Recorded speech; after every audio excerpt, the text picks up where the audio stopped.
Assalamualaikum warahmatullahi wabarakatuh. Pada video ini saya akan memaparkan materi mengenai teknik dalam mengulas atau meresensi sebuah buku. Mengulas sebuah buku merupakan salah satu langkah yang dapat kita lakukan untuk meningkatkan kemampuan dan keterampilan kita dalam hal literasi membaca. Literasi membaca tentunya merupakan hal yang cukup penting untuk kita tingkatkan, karena selain dapat menambah kosakata, tentunya juga kita dapat memilih kosakata yang tepat sebagai bahan kita dalam kegiatan kehidupan sehari-hari. Baik, yang pertama saya akan menjelaskan sedikit mengenai apa itu meresensi sebuah buku. Jadi meresensi buku dapat dilakukan dengan memberikan suatu penilaian seperti mengungkapkan kembali isi buku serta membahas isi buku untuk memberikan informasi kepada masyarakat luas. Menulis teks ulasan buku tentunya tidak sekadar menguraikan isi buku yang diulas, tetapi juga mampu menjelaskan bagaimana buku tersebut dapat memenuhi tujuan atau fungsi sosialnya. Jadi ini adalah sebuah penggambaran bagaimana sih pentingnya dalam meresensi sebuah buku. Jadi buku yang kita resensi itu paling tidak walaupun tidak dibaca sampai secara keseluruhan, tetapi kita bisa membuat sebuah ringkasan mengenai isi terpenting yang dituangkan oleh penulis dalam buku tersebut melalui sebuah resensi. Ya, jadi ada 3 tujuan dari meresensi sebuah buku. Yang pertama yaitu memberikan informasi atau pemahaman mengenai apa yang diungkapkan dari sebuah buku. Yang kedua, memberikan pertimbangan kepada pembaca apakah sebuah buku pantas mendapat sambutan.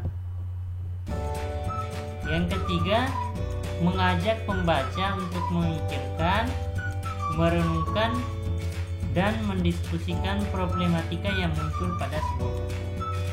Jadi inilah secara umum terdapat 3 tujuan dari meresensi sebuah buku. Selanjutnya ada 5 langkah yang dapat dilakukan ketika meresensi atau mengulas sebuah buku. Yang pertama yang harus dilakukan ialah melakukan penjajakan buku yang akan diresensi. Pada aspek ini dilakukan sebuah pengenalan yang mencakup apa tema buku yang akan kita ulas, kemudian berikan deskripsinya, kemudian masuk pada identitasnya seperti penerbitnya siapa, pengarangnya siapa, kemudian aspek kajiannya masuk pada ranah apa, mungkin masuk pada ekonomi, politik, pendidikan, agama, sosial, dan berbagai disiplin ilmu lainnya yang menjadi objek kajian ketika kita melakukan sebuah penjajakan pada buku. Kemudian langkah yang kedua, tentunya kita harus membaca buku. Ya, jadi ketika kita akan meresensi, ya harus dibaca terlebih dahulu buku tersebut dengan dilakukan secara cermat, teliti, serta memahami permasalahan buku secara tepat dan akurat.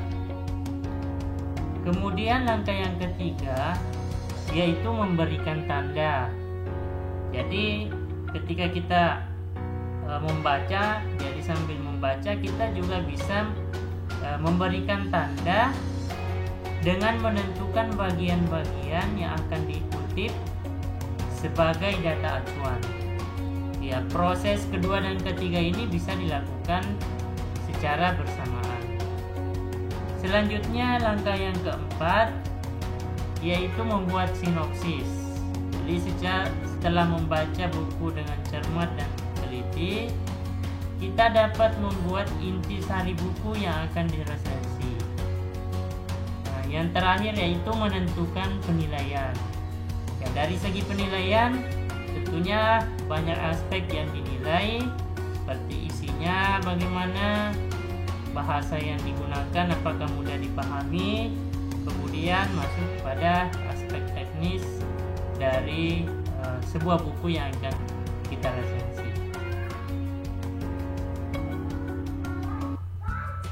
Kemudian struktur teks ulasan sebuah buku. Di sini saya mengutip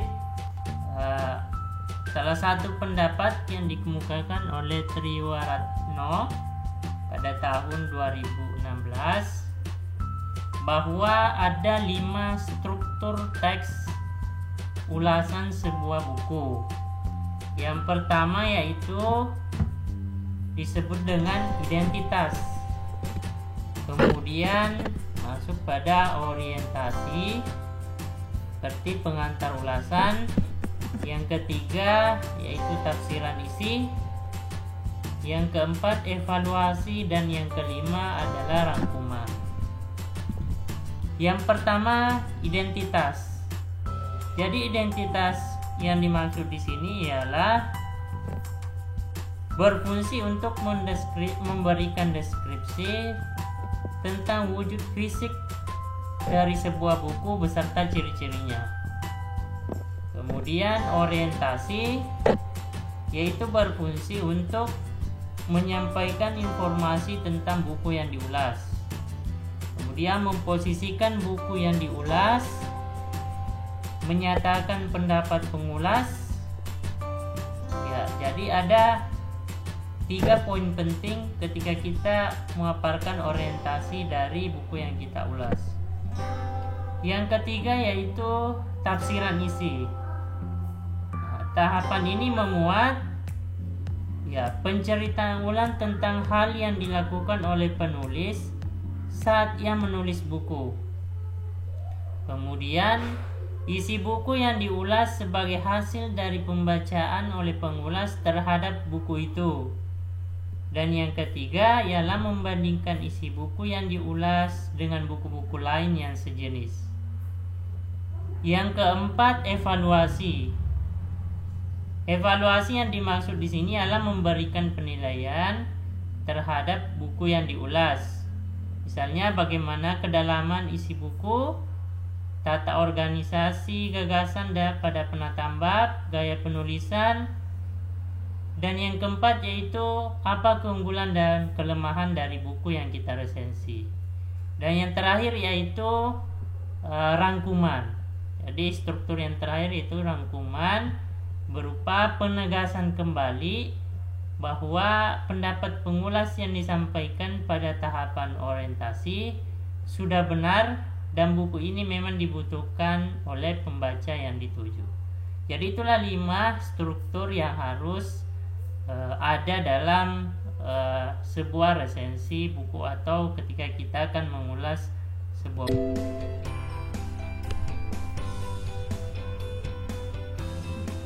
Ya, selanjutnya saya akan memperlihatkan salah satu buku yang saya coba resensi atau ulas.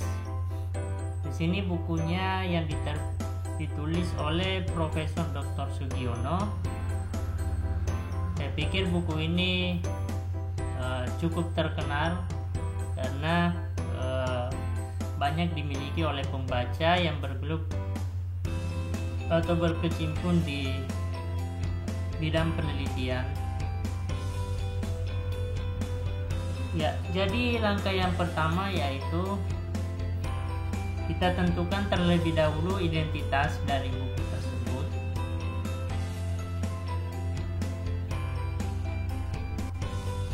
Yang pertama, yaitu dari segi identitas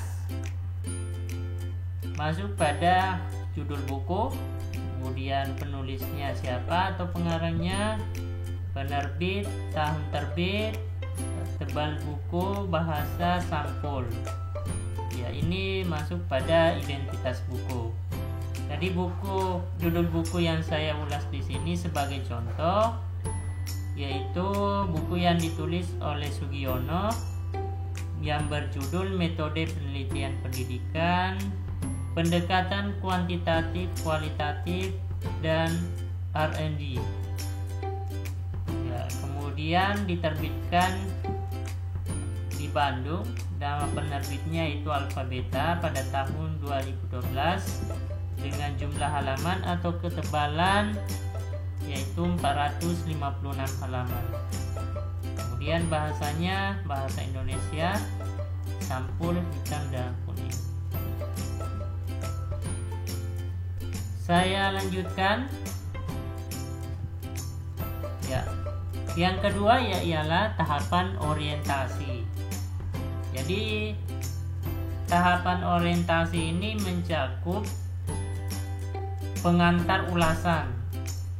Jadi di sini pengulas bisa menyampaikan informasi tentang buku yang ditulis, bisa juga menyampaikan informasi dari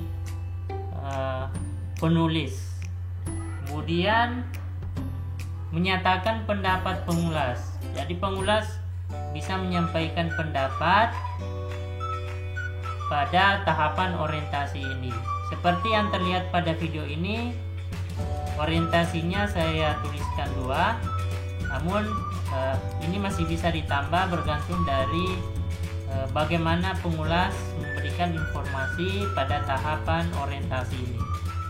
Ya, pikir bisa dilihat bentuk dari orientasi ini, yaitu pertama buku ini ditulis oleh Sugiono. Beliau adalah guru besar di Universitas Negeri Yogyakarta, Fakultas Teknik. Buku-buku beliau ini menjadi primadona karena sudah banyak dirujuk oleh peneliti baik di tingkat strata 1 sampai dengan strata 3 dan menjadi salah satu penulis buku referensi penelitian ilmiah terpopuler di Indonesia. Buku ini merupakan salah satu bentuk pengembangan yang telah ditulis sebelumnya, yaitu metode penelitian administrasi kuantitatif dan buku memahami penelitian kualitatif. Inilah bentuk tahapan dari orientasi. Kemudian yang kedua, strukturnya ialah masuk pada tahapan tafsiran isi. Jadi pada tahapan tafsiran isi ini, seperti yang sudah dijelaskan sebelumnya, bahwa ada beberapa poin penting yang harus kita masukkan pada ketika kita menafsirkan isi dari sebuah buku. Itu mungkin menceritakan secara berulang tentang hal yang dilakukan oleh penulis. Kemudian bisa juga membandingkan isi buku yang diulas dengan buku-buku lain yang sejenis. Namun seperti yang saya tampilkan pada video ini, saya hanya membandingkan buku yang ditulis oleh Prof. Sugiono, buku yang berkaitan juga dengan metode penelitian. Ya, di sini ada 3 tafsiran isi yang sudah saya coba rangkum. Silakan bisa dilihat pada video ini.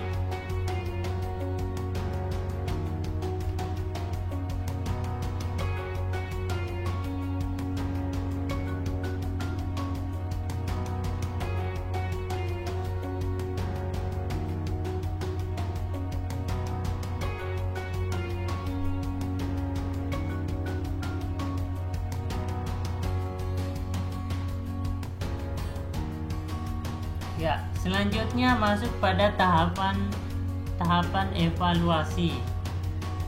Jadi tahapan evaluasi ini merupakan suatu hal yang cukup penting dalam mengulas sebuah buku.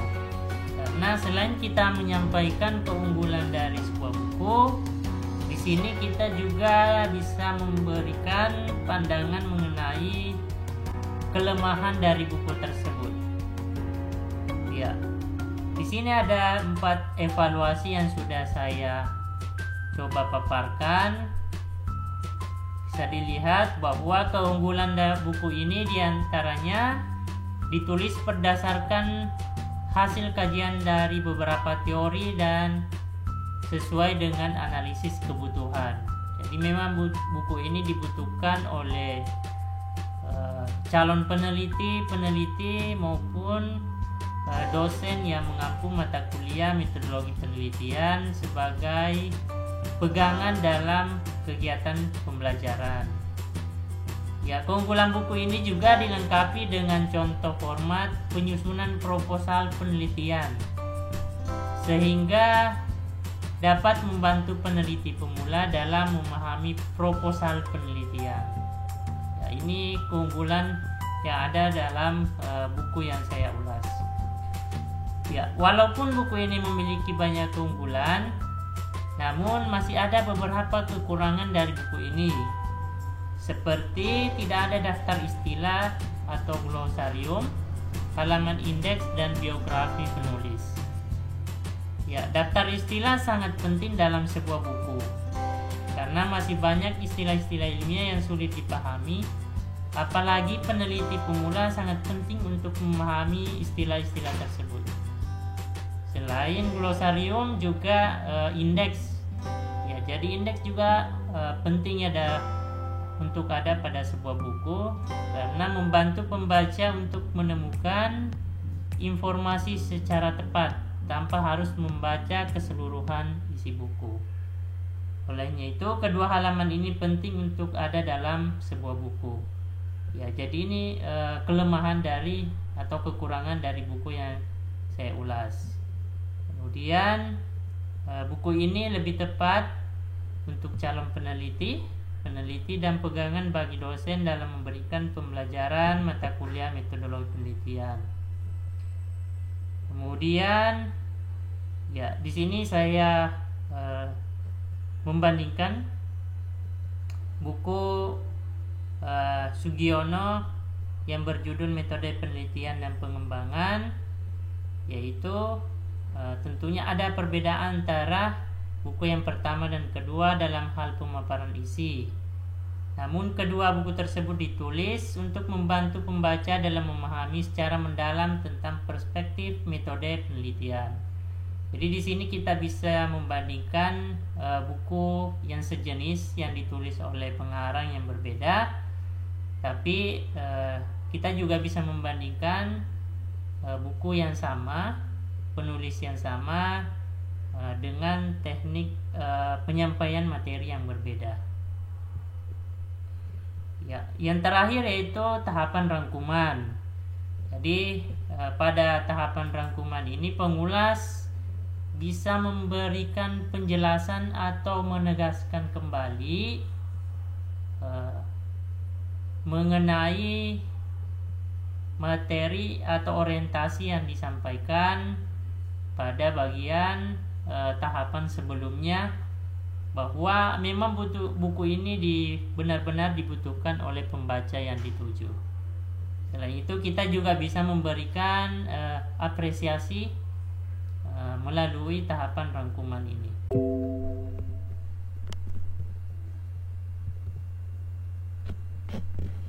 Ya, baik, saya kira demikian yang dapat saya sampaikan pada video ini tentang bagaimana teknik dalam mengulas sebuah buku. Selamat mencoba berlatih untuk mengulas buku.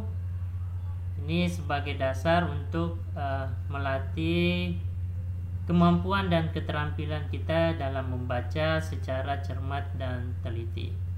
Sekian dan terima kasih. Assalamualaikum warahmatullahi wabarakatuh.